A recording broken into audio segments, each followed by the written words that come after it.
Pues buenas tardes. Como les decía, estamos muy contentos por celebrar este acto que tiene mucha relevancia. Y la verdad es que, aunque hemos iniciado el mes hace 18 días, llevamos unos actos extraordinarios. Sin ir más lejos, esta misma semana, pues dos muy buenos que recuerdo, ¿no? Como son el de ayer, que tuvimos un acto con la SGAE, la Sociedad General de Autores, para hablar de Leopoldo Alas Clarín, este asturiano universal. Concretamente fue un acto, una mesa redonda titulada Tras las huellas de Ana Ozores. Interesantísimo, la verdad, el acto. Y antes de ayer, pues también una conferencia magistral muy detallada, con investigación incluida, sobre el viaje que realizó ese gran científico, ese gran genio que es Albert Einstein, a España en el año 1923, a cargo de un colaborador y un amigo de la casa, como es Francisco González Redondo. Dos actos extraordinarios. Con esto quiero decir que el Centro Asturiano de Madrid pues tiene muchísimos actos. Lo decimos sobre todo para los que nos visitan por vez primera, otros son habituales, directivos, y entonces por favor podéis seguirnos a través de la página web, porque ahí veréis la programación mensual realmente variada, rica, y es fácil que alguno de los actos pues, os atraiga, os guste, por el motivo que fuere, y las puertas permanecen abiertas. En el Centro Asturiano, que como decimos es una embajada sociocultural, emocional de Asturias en Madrid, un rinconín querido, una casa vetusta, porque ya son 142 años cumplidos, con discontinuidad histórica también, pero bueno, pues a caballo de 3 siglos, y nuestra idea, indiscutiblemente, es cultivar esas raíces de las que forma parte significativa el acto de hoy, pero también proyectar la institución más allá de cualquier aspecto personalista que pudiera haber y intereses espurios hacia el futuro. Eso es lo que pretendemos. Y para eso necesitamos estar en estos tiempos que hoy llamaban, por otros motivos, distópicos. Es un término curioso, pero realmente parece que son tiempos distópicos, un tanto desorganizados, en algunos aspectos también sociopolíticos, caóticos. Se necesita estar muy pendiente de todo, muy alerta y organizados de la mejor manera, para poder afrontar los desafíos, los retos, las amenazas, las dificultades que van surgiendo. Entonces estamos especialmente contentos hoy con el acto. Por un lado, me acompaña, porque bien sabido, don Honorio Feito Rodríguez, que voy a leer unas breves líneas de su currículum muy brillante, porque ciertamente Honorio es muy brillante como periodista, una gran persona, un amigo institucional, un amigo personal desde hace muchos años. Ya lo era con don Cosme Sordo, nuestro anterior presidente, que en paz descanse, y siempre que ha podido, pues ha colaborado, ha presentado sus trabajos de investigación histórica y periodística también, y un poco entreverado estos dos ámbitos fundamentalmente, con estudios igualmente sobre el ámbito militar, y luego muchos estudios biográficos muy relevantes de personajes que de otra manera, si no es por personas como Honorio, pues caerían en el olvido. Entonces estamos muy agradecidos. Yo creo que incluso él tiene en marcha, si no recuerdo mal, que alguna vez me lo ha dicho, un diccionario biográfico, y en ello sigues trabajando, ¿no? Sigues trabajando ya desde hace muchos años. Bueno, Honorio, que es miembro de nuestro Consejo Superior, un órgano consultivo que tenemos muy relevante en esta casa, es un órgano de asesoramiento, un órgano consultivo.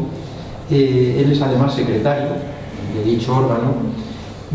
Estudió bachillerato en Madrid y se licenció efectivamente en periodismo por la Facultad de Ciencias de Información de nuestra querida alma mater, que es la Universidad Complutense.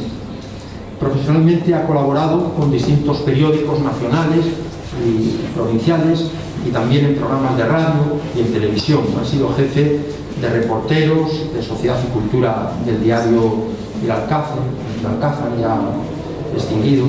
Ha publicado piezas literarias de relato corto y ha colaborado en la revista Turia. Es autor, entre otros, del libro Evaristo San Miguel, La moderación de un exaltado, publicado por la Fundación Álvaro González de Gijón; Fernández Capalleja, Un soldado de regulares, editado por Partenón; y Multimedia Militar, segunda edición, Diccionario de Historia de España, editado por Aldebarán, en 2008; Iglesias Portal, El juez que condenó a José Antonio, editado por Actas en 2019. Ha colaborado con la Real Academia de la Historia en el Diccionario Biográfico Español, efectivamente con más de medio centenar de biografías. También ha participado como coautor en los libros Getafe, 21 de julio de 1823, 31 asturianos dieron su vida por la libertad; La Nueva Gran Piña, de Getafe, 1991, y El Madrid militar, El ejército en Madrid y su territorio, 1813-1931, editado por el Ministerio de Defensa, Madrid, 2006. Ha escrito numerosos libros, por tanto, como vemos, son una muestra que ha presentado, además, en el Centro Asturiano de Madrid. Estamos muy contentos porque esto contribuye a esta riqueza cultural que nos distingue. Ha organizado, impartido y dirigido ciclos de conferencias y participa en programas radiofónicos y televisivos sobre temas culturales y temas, en definitiva, de actualidad. Pues muchas gracias, Honorio, porque a Honorio le debemos en gran medida, y por supuesto a la Biblioteca Nacional, ahora me referiré a Isabel Domingo Montesinos, pero ciertamente a Honorio se debe el que se haya digitalizado esta revista Asturias. Tuvimos la noticia, yo creo que en noviembre aproximadamente me escribió un correo Honorio, y es una revista ahora digitalizada que se encuentra disponible, libre, el acceso, simplemente con hacer un clic a una dirección que nos han proporcionado. Y me decía, me parece que fue ayer Gonzalo, me decía, pues qué pena no haberlo tenido digitalizado antes, porque el boletín de nuestra revista, porque él ha hecho algunos estudios también con objeto de su máster y sus estudios, ¿no? De manera que para investigadores, curiosos y personas interesadas, pues es algo que viene muy bien. Una gran noticia, por tanto, estamos de celebración, porque además esto nos permite salvaguardar nuestra herencia y fortalece nuestra historicidad institucional. Es memoria de la casa, la revista. Y ayer, por ejemplo, también me comentaba una persona que acudió al acto que efectivamente en el Centro Asturiano hubo estudios, hubo enseñanza abierta con distintas asignaturas, y fue el único centro en algún momento en impartir clases de taquigrafía. Esto me lo dijo una señora. Y es verdad que yo, en una ojeada rápida que hice a distintos volúmenes hace ya un mes y medio, allá en noviembre, pues lo comprobé. Unas asignaturas muy interesantes. Cuando tengamos tiempo nos gustaría hacer un trabajo sobre esto, ¿no? Tú lo sabes, cuando tengamos tiempo, porque no paramos, y esto es algo continuo, pero está pendiente. Y fíjate qué casualidad que ayer nos lo comentaba. Entonces, como podéis imaginar, Isabel, que es jefa del Servicio de Gestión de Colecciones de Publicaciones Seriadas de la Biblioteca Nacional de España, nada menos, pues estamos muy agradecidos porque para nosotros es una dicha el poder sentirnos, bueno, pues de alguna manera orgullosos de esta revista, que es muy modesta, la tratamos con mucho mimo actualmente, con mucho cariño dentro de nuestras posibilidades, pues vamos recogiendo colaboraciones, incluso en tiempo de pandemia, más aún en tiempos de pandemia, que era nuestro único instrumento de comunicación, prácticamente el único con los socios, y entonces empezamos a editar 12 números, uno por cada mes, mientras que con anterioridad, en el periodo que yo he conocido, pues solo salían 10 números. Cambió entonces significativamente porque gracias a las colaboraciones empezamos a incorporar pues escritos varios, en algunos casos son relatos, otras veces son recetas, otras veces cuentos en asturiano, y en fin, de alguna manera se ha mantenido. Y estamos muy agradecidos, por tanto te lo queremos decir, Isabel. Yo no voy a quitaros más tiempo porque estamos deseosos de escuchar esta descripción de este proceso de digitalización que vais a hacer. pero sí que en nombre de todos, en nombre de la Junta Directiva y de toda la institución, queremos daros las gracias muy sinceramente, Honorio, por esa labor, y a ti, Isabel, también, y desde ti a toda la Biblioteca Nacional de España, y nada, porque no solo para investigadores, sino para estudiantes y para los centros estudianistas nos va a venir muy bien. Así que gracias, siéntete en tu casa y sin más tienes la palabra. Gracias a todos.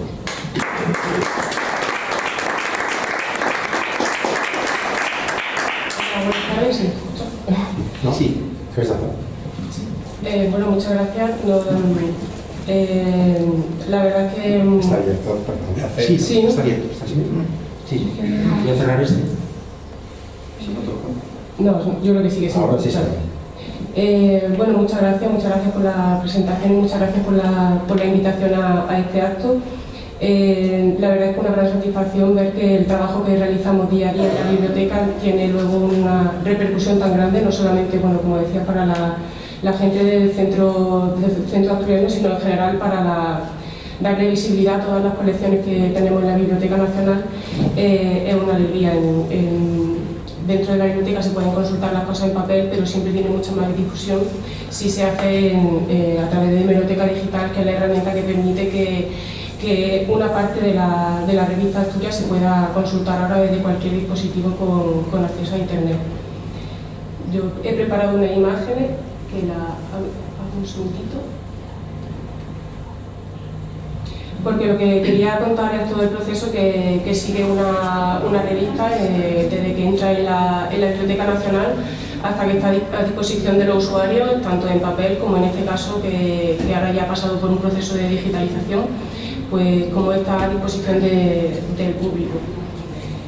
Entonces, la revista Asturias, la colección que nosotros tenemos comienza en el año 1897. La revista sí que empieza antes, pero nuestra colección empieza en ese año, en el año 1897. La parte que se ha digitalizado es la que llega hasta 1920, y esa es la que está ahora mismo a disposición en Internet. A través de Internet se puede consultar. En el momento en el que llega una revista a la biblioteca, lo primero que hacemos es registrar ese número, dando constancia de que ese ejemplar ha llegado a la institución. En la imagen que ven arriba se ve una ficha cargas, que como nosotros conocemos la ficha cargas, que es una herramienta que nos permite controlar todos los números que van ingresando en la colección. En este caso pues vemos que, por ejemplo, la primera fila es del año 1915 y se va anotando número a número cada mes cuando va ingresando. Pues bueno, el número 354 de enero, el 355 es lo que comentaba de que al principio, lo que comentaba Valentín, de que se publicaban 12 números al año, pues vemos que en esa época se estaban publicando 12 números al año. Era una revista mensual. Ahora mismo nos encontramos en un proceso de automatización, pasando toda esta información al catálogo automatizado de la biblioteca, porque esta ficha manual de cartulina que veis en la imagen de arriba solo está disponible para los trabajadores de la biblioteca. Entonces es una información que hasta hace muy poco tiempo a esa información no tenían acceso los usuarios. Simplemente yendo a la biblioteca sabían si había un número concreto o no. Entonces la imagen inferior lo que pueden ver es la información que actualmente pues, se puede consultar en el catálogo online. De manera que ya se pueden ver todos los números que conforman nuestra colección, y una persona que quiera consultar un determinado número puede saber con antelación si está o no. Una vez que ya está registrado, lo que hacemos es procesar la revista para preservarla en el tiempo en el depósito de la biblioteca. Uy, creo que sí que la veo. Esta imagen que ven. La imagen de la derecha es la primera época que decía, que es la que se ha digitalizado actualmente, y como ven, bueno, pues se trata de volumen encuadernado. En este caso se estaba encuadernando todos los números de un año en un solo volumen, por lo que bueno, podemos ver que son fascículos pequeñitos, porque al final el resultado es que los volúmenes son pequeños. Como ven, son todos del mismo tamaño, y bueno, una práctica que hacemos en la biblioteca es medir los ejemplares y colocarlos todos no solamente en este caso con la revista, y lo normal es que tengan una misma medida, pero siempre intentamos colocarlo junto con otras revistas de la misma medida para el aprovechamiento del espacio. Y en el caso de la imagen de la derecha, son dos ejemplares posteriores a 1952 que tienen otra forma de conservación. Como pueden ver, hay un volumen, pero también hay algunos paquetes, porque solo se encuadran en aquellos años que están completos. Entonces, lo que nos dice eso es que en esos años faltan algunos ejemplares. Todo tiene material de conservación libre de ácido para intentar que los ejemplares duren lo más posible en el tiempo, que el deterioro sea lo mínimo posible. Aquí hay dos imágenes de tratamiento que se ha hecho a la revista Asturias. En este caso vemos que el volumen de la derecha ha sido restaurado, entonces todo lo que es la cubierta se cambió por completo, poniendo con un nuevo material, cambiando todo la cubierta que tenía antiguamente. Y en la parte de la derecha, si pueden ver en la parte de la derecha de la página, está como deteriorada, y luego tiene un trocito que es de un color diferente, porque se ha sometido a un proceso de reintegración de celulosa para completar el papel. En algún momento esa página se deterioró y presentaba esas irregularidades que lo único que pueden hacer es que vaya empeorando con el tiempo.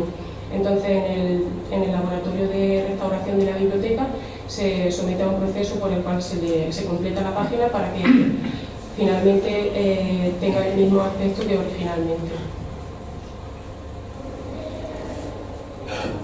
Aquí ya pasamos a la parte de la digitalización, que es un paso más allá de la preservación. Es decir, lo que veíamos hasta ahora era la preservación que hacemos en el papel, pero esa revista se sigue prestando a los usuarios con la consiguiente posibilidad de deterioro. Una vez que ya la revista se digitaliza, no se vuelve a prestar al usuario, entonces eso permite que la conservación sea mayor todavía. Como trabajo previo a la digitalización, lo que hacemos es un proceso muy detallado y minucioso de revisión de toda la revista. Se va mirando cada volumen, anotando las posibles faltas, si hay cortes o están las páginas rotas, pues todo eso se va anotando si está en volúmenes, si está en fascículos sueltos, y toda esa información se le va proporcionando al digitalizador. Entonces, pues aquí en la imagen de la izquierda lo que está es el informe que se ha hecho para la revista Asturias, y en la imagen de la derecha pues una muestra del proceso de digitalización. En esa imagen aparece un ejemplar de prensa, pero en el caso de la revista Asturias, que es de tamaño más pequeño, el proceso es el mismo. Son escáneres horizontales con un cristal superior, que pues la imagen se toma desde arriba y gracias al cristal se va consiguiendo que la digitalización sea lo mejor posible, lo más homogéneo posible. Una vez que se ha digitalizado, se pasa por un proceso de edición. Las imágenes pasan primero por un proceso de edición y luego también ya se van preparando para lo que es la parte de la difusión. Aquí lo que tiene es una imagen de hemeroteca digital, que es la herramienta que permite esta difusión de las imágenes con todos los números que se han digitalizado. Para buscar exactamente la revista Asturias, en la cajetita de búsqueda donde pone título, se puede poner Asturias y nos aparecen los títulos que contienen esa palabra dentro de su título. En este caso, el primer resultado es el que nos interesaría. Si hacemos una búsqueda sin marcar la revista Asturias, pues buscaría dentro de esas tres revistas, pero ya si queremos hacer la búsqueda expresamente en la revista Asturias, la marcamos, como he hecho ahí, que he puesto he marcado la casilla de la derecha, de la izquierda, y ya la búsqueda que hagamos se refiere la hará únicamente en las páginas de la revista.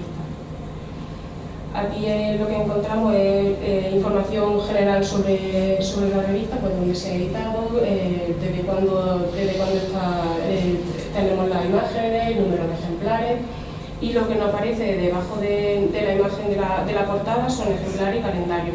que nos permite visualizar los ejemplares de dos maneras diferentes.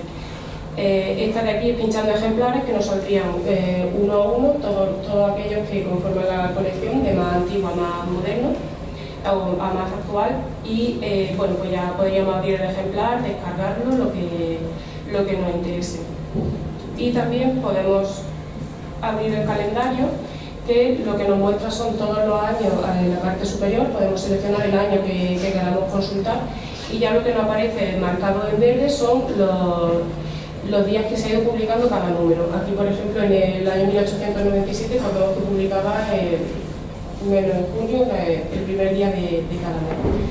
Y lo mismo, ya en el momento en el que pincháramos dentro de uno de los días, nos aparecería el ejemplar, que ya se podría consultar libremente, como decía, desde cualquier dispositivo con acceso a Internet. Muchas gracias.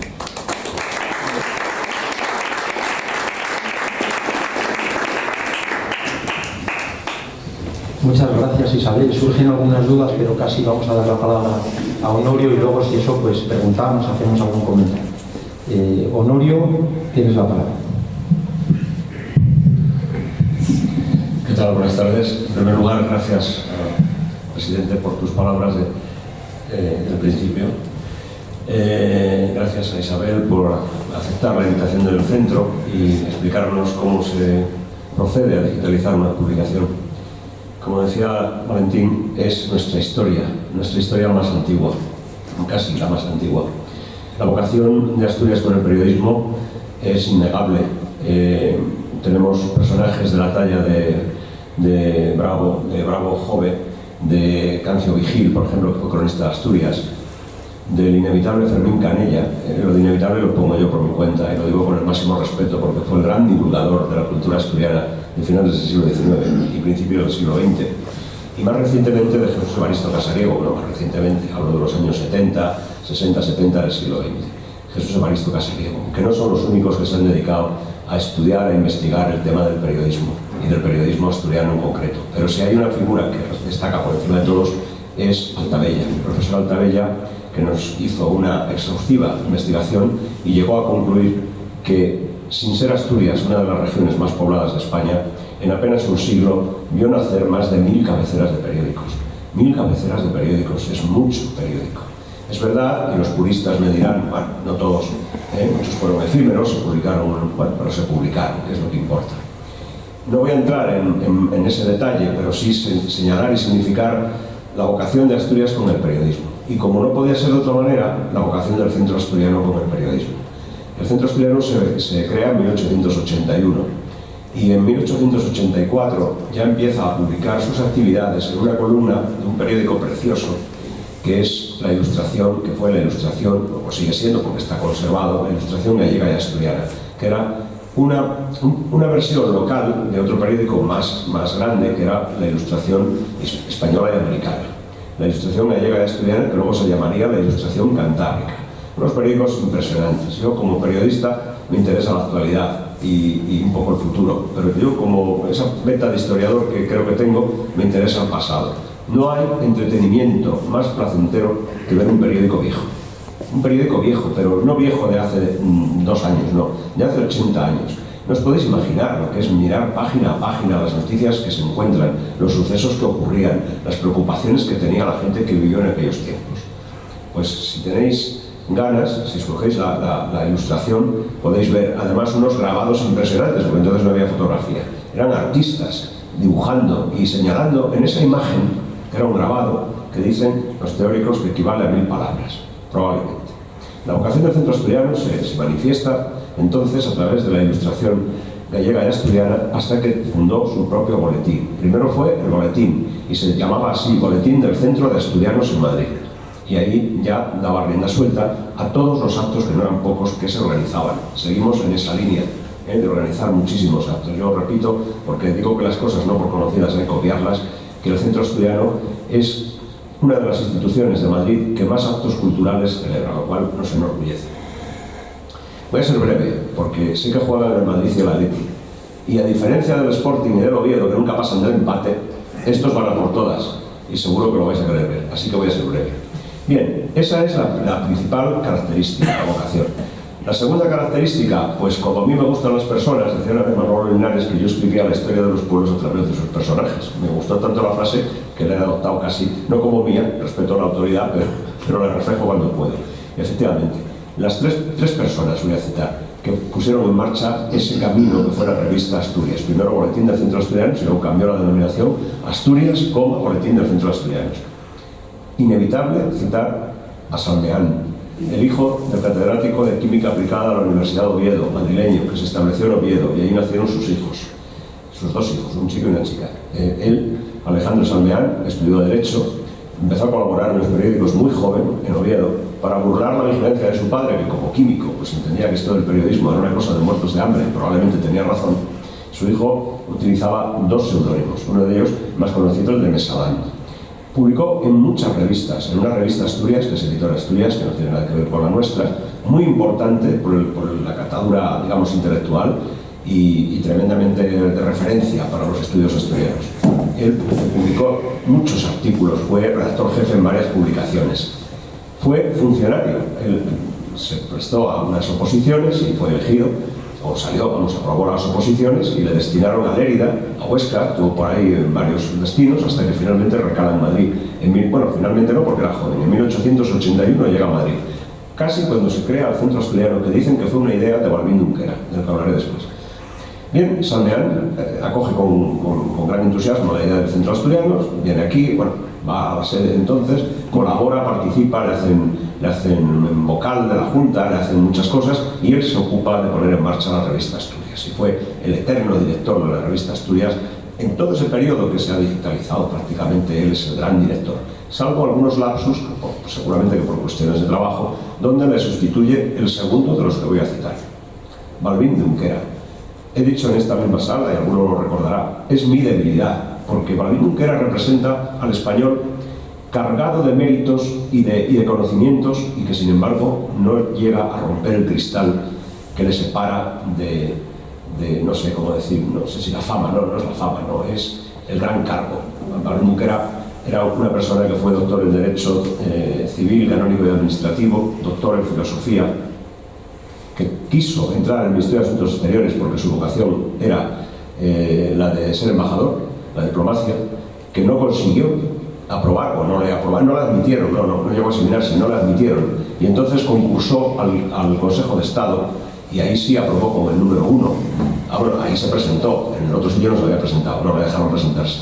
Aquí saca el número 1, y fue también rodando por varias comisiones, por Hacienda, por varios sitios. Hasta que llega otro personaje de origen asturiano, el Marqués de Barzana-Llana. Y el Marqués de Barzana-Llana le traslada a la sección de la biblioteca y le ordena indexar, o le encarga indexar los 5.800 y pico volúmenes que tenía entonces el Consejo de Estado. El Marqués de Barzana-Llana tenía verdadera vocación por las bibliotecas, porque siendo senador fue el encargado de remodelar la biblioteca del Senado, que está tal como quedó de aquellas. Yo creo que no se ha vuelto a tocar, yo hace 30 años que no voy al Senado, pero vamos, yo la he visto, es un poco lúgubre, pero muy bonita, es precioso. Bien, Balbín Dunquera llegó a hablar 14 idiomas, algo que sorprende, porque claro, uno puede hablar inglés, francés, alemán, italiano, un poquito más, pero Balbín Dunquera llegó a hablar idiomas tan raros como raros no, hebreo, que no era fácil en aquellos tiempos, sánscrito. Joder, ¿quién puede estudiar sánscrito y hablarlo y escribirlo? Pues Balbín Dunquera. Ruso, evidentemente. Voy a contar una anécdota. En una ocasión yo di aquí una charla de Balbín Dunquera y a los pocos meses una profesora de la Universidad de San Petersburgo, Elena Cernova, se pone en contacto con el centro y me derivan a mí la gestión, porque ella decía que había visto un acto que se había celebrado, una referencia, entonces yo creo que no grabábamos todavía, y era el boletín escrito prácticamente, quizá en la página web, alguna reseña, y ella se quedó muy sorprendida porque yo decía que Balbín había traducido del ruso a un poeta que era Nikolai Krasenko, no me acuerdo el apellido, Krasenko o algo así. Y ella decía que ese era un personaje que utilizaba el ruso con unos giros y unas figuras gramaticales y semánticas muy difíciles, y si no conocías muy bien el idioma no lo podías traducir. Y ella me argumentaba, decía, más bien Balbín ha traducido a Lamartine traducida del ruso al francés, Balbín del francés al español. Yo No, me quedé de piedra porque yo digo, no tengo ni idea, pero yo miraré las fuentes que he consultado y le facilito mis apuntes y mis cuadernos y tal. Bueno, me pongo a la obra, le paso las referencias y me escribe y me dice, tiene usted razón, este señor traducía del ruso y muy bien. Y entonces yo digo, no, piense usted que este señor fue traductor oficial de ruso para el Ministerio de la Guerra. O sea, no creo que el Ministerio de la Guerra fiche a cualquiera. Balbín Junquera dicen que es el escritor más prolífico de los asturianos, incluido Clarín. Y Protesio González Solís también le dice que era un hombre que tenía una gran facilidad para escribir y para hablar. O sea, un fenómeno. Y el tercero y último que voy a citar, voy a rimar el ascua a mi sardina, es de mi pueblo, de Merás, concejo de Valdés. Un general de intendencia, el general don Ricardo Fernández García Monteavaro. Bueno, es un personaje también, en toda regla. Este hombre fue el que organizó el viaje de Marañón y Alfonso XIII a las Urdes. Curiosamente le hacen general en la República, después de esta aventura por las Urdes con el rey. Pero bueno, se ve que no había tantos prejuicios entonces. Era un hombre que fue encargado para comprar yeguas y caballos árabes pues, en Medio Oriente.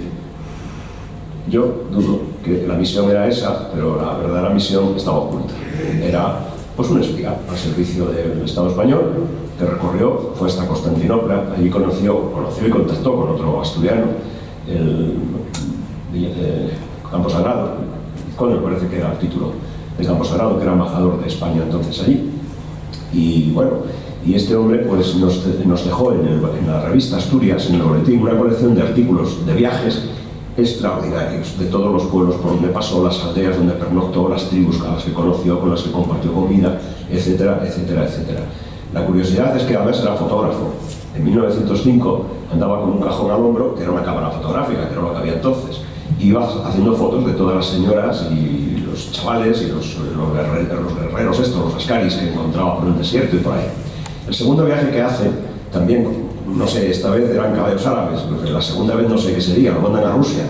En realidad, todas las potencias europeas entonces estaban intentando buscar territorios donde expansionar sus imperios, digamos, territoriales, y esa era la excusa, a mi modo de ver. Bueno, él nos deja una colección de artículos de viaje sobre Rusia, menos detallistas que los primeros, pero muy interesantes.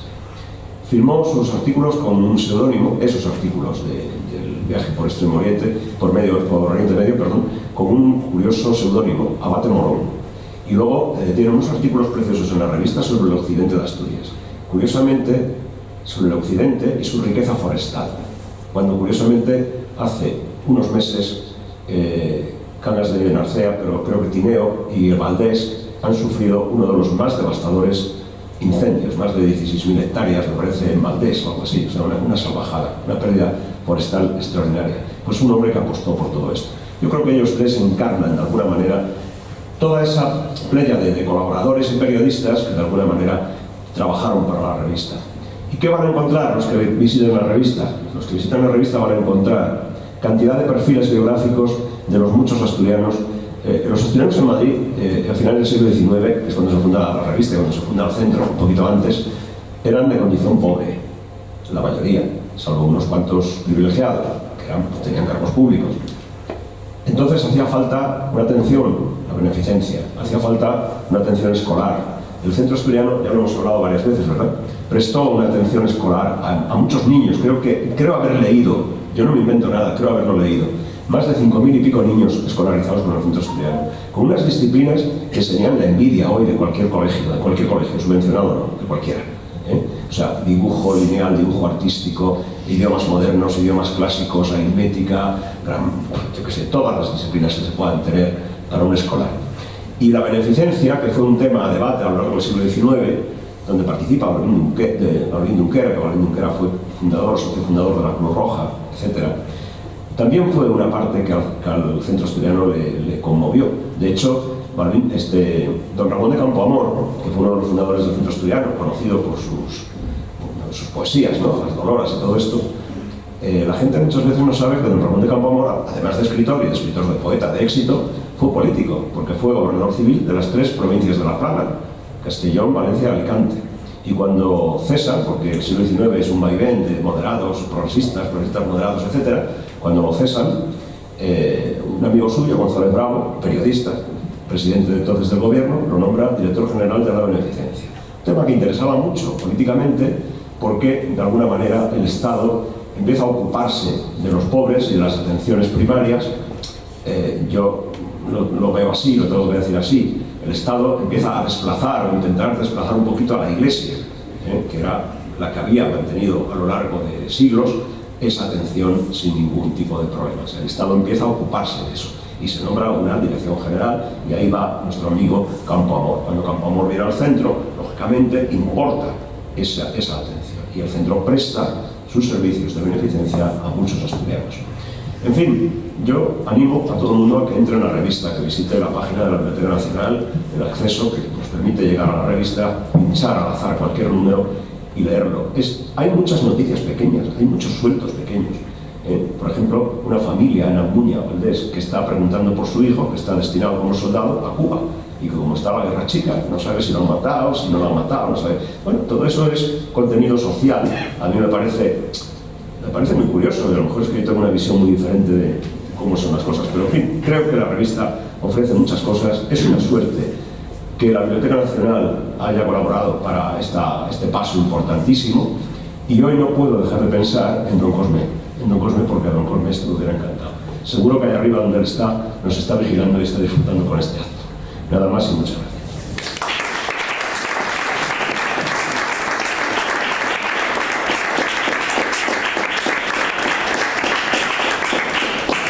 Muchas gracias, Pedro. Tenemos unos cuantos minutos por si queréis intervenir, hacer alguna pregunta.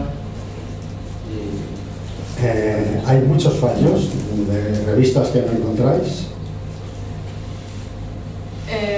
¿De revistas, títulos completos que falten o números? Número de revista, Sí, actualmente sí que de la guía de ingreso principal de la biblioteca, actualmente el depósito legal, que es una ley que obliga a los editores a entregar un ejemplar de cada número que edita, y a partir de ahí nosotros actualmente hacemos una labor de reclamación de todos estos números que faltan. En las colecciones antiguas es más difícil hacer este seguimiento, y también no tenemos la fuerza que podemos tener ahora con la ley de depósito legal para pedir al editor que nos entregue un ejemplar. Entonces, en el caso de revistas antiguas, lo único que podemos hacer es comprarla o donarla. En el caso de que alguna persona tenga algún ejemplar que falta en la biblioteca, sí que nos la podría donar, y nosotros la colocaríamos junto con el resto de los ejemplares. Y sí que, bueno, pues según la época, pues actualmente nos siguen llegando títulos que no están en la biblioteca, y números también sí que faltan. Bueno, para el Centro Asturiano es una suerte grandísima que la Biblioteca Nacional haya acogido ese tema tan interesante para nosotros. Sí, la biblioteca al final lo que intenta es dar visibilidad a todos los títulos que conserva. En primer lugar, bueno, pues este proceso de digitalización lleva en marcha ya 2 o 3 décadas, entonces primero se han ido abordando los títulos más de interés más nacional y grandes títulos de prensa sobre todo, y bueno, poco a poco pues se va dando también cabida a títulos más pequeños que no por ello dejan de ser interesantes. Muchas gracias, Isabel. Yo quería preguntarte, y disculpa porque creo que lo has dicho, exactamente la revista está disponible ¿desde qué año? 1897.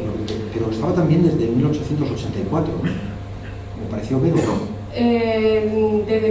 La colección nuestra en papel empieza en el año 1897, que no quiere decir que sea el momento en el que empezó la revista. Solo quiere decir que nosotros tenemos, pues, como decía, digitalizaba desde el 97. 1897. Si la revista empezó en 1884, nosotros no tenemos ningún ejemplar. Me pareció verlo en una de las diapositivas del año 1884, me pareció. Sí, algo me comentaste ayer también sobre Sí, claro, la revista es de anteriormente a 1897, de hecho hay bastantes números que yo he consultado y... ¿Anteriores al 97? Sí. Sí, yo también. Sí, claro. Y anteriormente, lo que comentaba Honorio de la Ilustración Gallega y Asturiana, y después la Ilustración Cantábrica, que era un poco el vocero del Centro Asturiano de Madrid al principio. Sí. Yo juraría que... No, pero la colección nuestra, yo creo que, o sea, yo creo que don Cosme mandó fotocopiar la revista. Vale, pues como hay acceso a internet voy a ir entrando mientras Sí. lo podemos Pero la propia presentación... Sí, igual yo me he confundido. Yo creo que, o sea, hace muchos años don Cosme mandó fotocopiar y hizo dos colecciones, que yo sepa, una para él particular y otra para aquí, para la biblioteca del centro. Yo he manejado la de la biblioteca del centro. Yo creo que nosotros tenemos números anteriores a esa fecha. Sí. Yo es que he leído 1884. ¿Anterior? Sí, del ¿A qué fecha? 84. A la del 87, que No, ella dice 97. Perdón, 97, sí, desde Sí, 1884. están aquí, de hecho. ¿Y cuándo se originó la revista? Pues habría que ver la ilustración, habría que verlo. Yo creo haber visto el primer número, pero no puedo asegurar porque hace muchos años. Porque a lo mejor eso sí convenía, Lo podemos ver, un pequeño ejercicio y... Claro, a ver, aquí pone Madrid 1884 efectivamente porque... 97 pone. Sí, claro, Bueno, sí, en la parte de arriba, a lo mejor lo que han visto, pone Madrid 1884 porque según en el momento de hacer la catalogación, la persona o personas que han catalogado la revista han dicho que empieza en 1884. Sin embargo, nosotros la colección que tenemos empieza en 1897. Es decir, que hay unos cuantos años de los cuales la biblioteca no tiene nada. Pero ahora la Pero tú pregunta... pusiste una diapositiva, perdona, de tu presentación, juraría, que, y a mí me parece, igual que a Gonzalo, que yo revisé esos números. Esos números existen y están aquí. Sí. De hecho, ¿Qué están porque yo los he consultado para hacer mi trabajo de máster. Gonzalo, tú dices, es que estamos hablando de cosas distintas, tú dices que los has consultado aquí. Aquí, claro. Bueno. O sea, yo cuando hice la investigación no estaba nada digitalizado, ni lo anterior, ni desde 1897. No, Entonces lo he consultado todo en papel. Yo le preguntaba por la digitalización, es desde el 97. Si no me falla la memoria, creo que en el primer número hay una editorial. No, otra diapositiva. Hay una editorial en el que se pide dinero al Principado para la edición de la revista.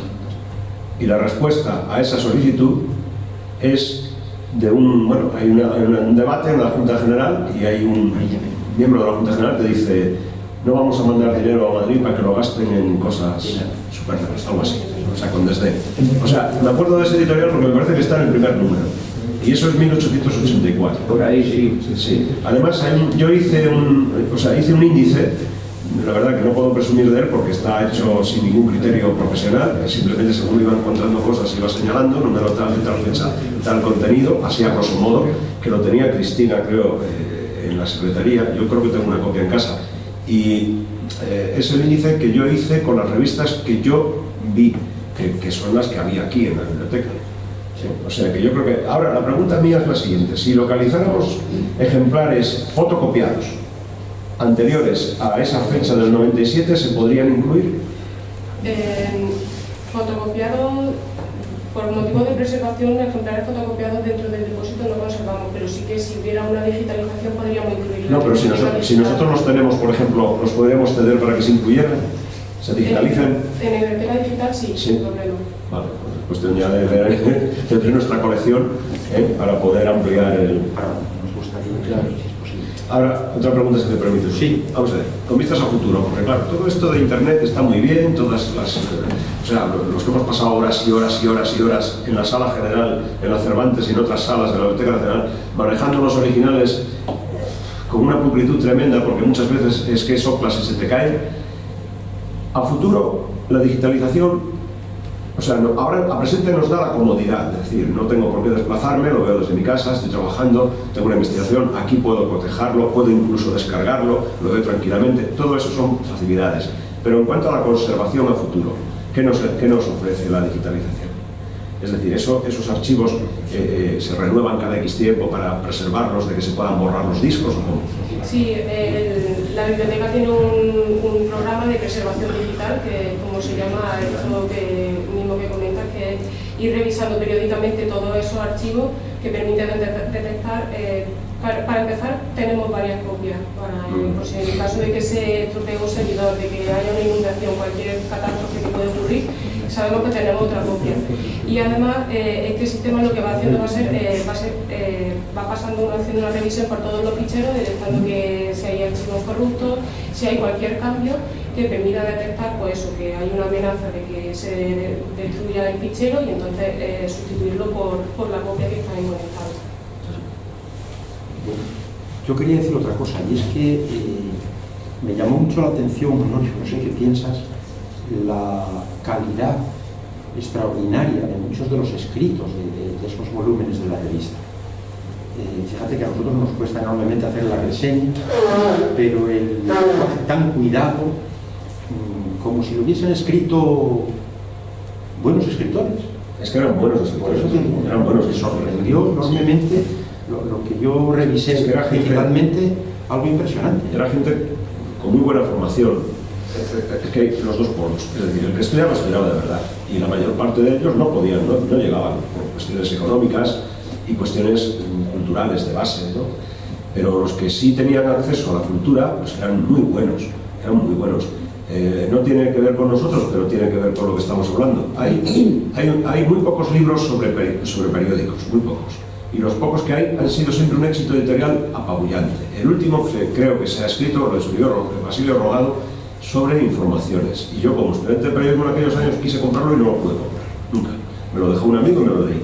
Pero hay uno anterior que yo compré en librería de viejo sobre la época, la época fue como la ABC del final del siglo XIX, hasta bien entrado el siglo XX. Lo escribe Luis Araujo Costa, que fue su director, fue el director, no su director, el director. Y fue además historiador. Es una preciosidad del libro, va capítulo a capítulo, sección por sección. O sea, el señor que escribía de música clásica no era un aficionado a la música clásica, que puede saber muchísimo, era un director de orquesta.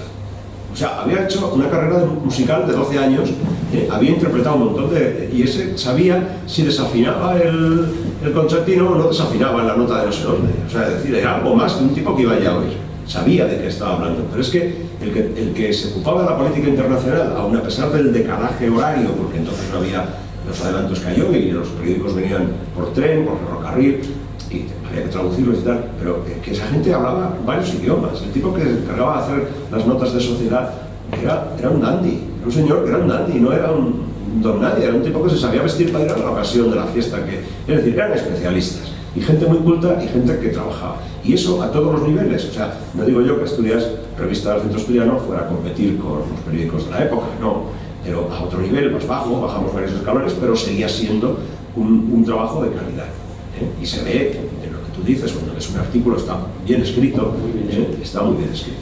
Sí, yo pediría, por favor, si os parece bien, como estamos en tiempo, por lo menos 5 minutos, si pudiéramos al azar incluso abrir alguna página la que quieras, algún ejemplar, y que leyésemos algo, simplemente por recordar y traer esa voz del siglo XIX de nuestros paisanos, pues aquí, a este salón, un poco como homenaje desde esa voz a todas las voces que fueron silenciadas por la muerte, pero no por la historia ni por el Centro Asturiano de Madrid en fin. Y además es muy fácil. Sí, el primero, por ejemplo, el primero que tenemos digitalizado, para empezar, órgano del Centro Asturiano, revista Asturias, órgano del Centro de Asturianos, perdón, órgano del Centro de Asturianos. ¿Qué es lo que pretende ser nuestro boletín? Perdóname, una pregunta. Este es el primero que tenemos digitalizado, ¿verdad? Y fíjate que es el número 142, creo leer. Sí, 45 o 145. Año 13, sí. 145. No se ve bien, se ve que al bien, se ve peor. O sea, quiere decir que ya venía de atrás la cosa, ¿no? A razón, a mensuales, pues podemos calcular los años. 1 de enero de 1897. Damos cuenta que un año después fue el desastre de... No habíamos perdido Cuba. No habíamos perdido.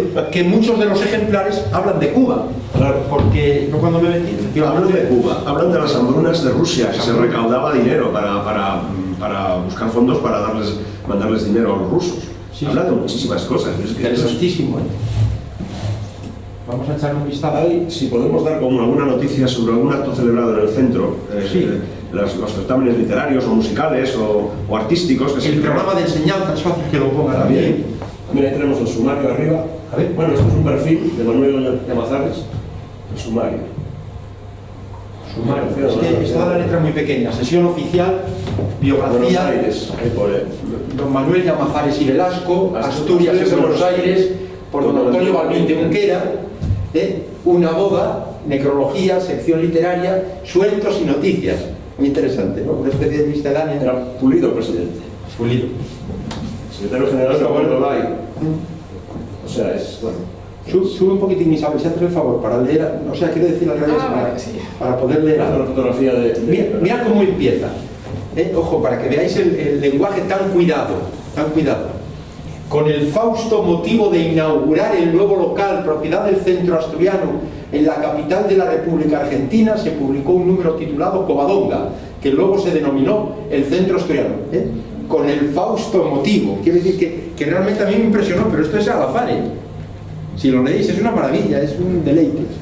Sí, Cuando tengáis tiempo, por favor, meteos, porque es una distracción maravillosa. Adelante, o sea, sigue. Muy bien. Adelante, por favor. Pasamos a otra página.